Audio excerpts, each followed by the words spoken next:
does not. It does not allow for an ideal of democracy. The first critique, the critique of democracy as being linked to exploitation, suggests a possibility of closing the gap between the ideal and reality by ridding society of those exploitative systems. The second says that even if we could abolish capitalism and rid society of exploitation, we should still reject the notion of binding commitment, so we should still reject democracy. So the problem of democracy from that point of view is collective decision making. Okay, so they are the views that I'm sort of playing with, and my answer comes from trying to sort of put them together.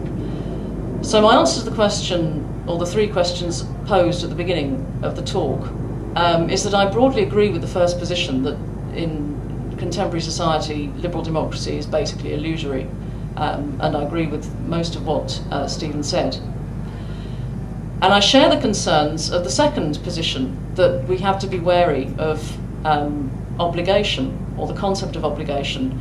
But I would like to soften this critique to suggest that the problem of democracy is not that it is inherently or always inherently coercive, or that individuals should not be held responsible for agreements that they make with others.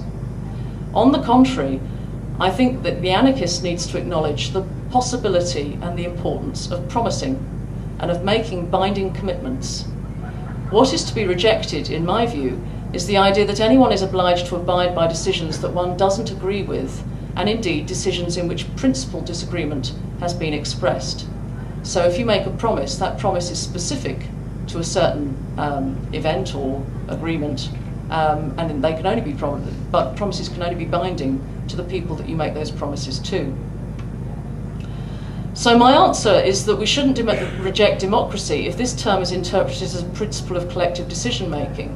But I would want to think of that principle of collective decision-making in relational terms rather than in terms of any kind of efficiency or efficacy, because I think the point of democracy is actually to bring dialogue about, not necessarily an outcome. The problem is the organisational frameworks, which, as Max Weber argued, transform the concept of democracy into a particular kind of process, one which is built on elitism, bureaucratic efficiency and economic inequality.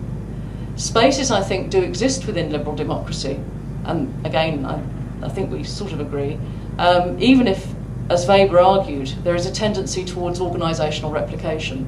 So in an elitist system, organisations tend to mimic those at the top. So a students' union tends to look something like a parliament. You have elections, you have representatives, and the decisions are made at a distance to a certain extent from the grassroots. I don't know how it works here, but that's how it works at Loughborough. Okay, if we think in terms of promising, and this is my conclusion, and the reasonableness of holding individuals to promises, and that there is a reasonableness in holding individuals to promises, and that this provides a basis for a different set of decision-making processes, then to that extent, I think I am a democrat.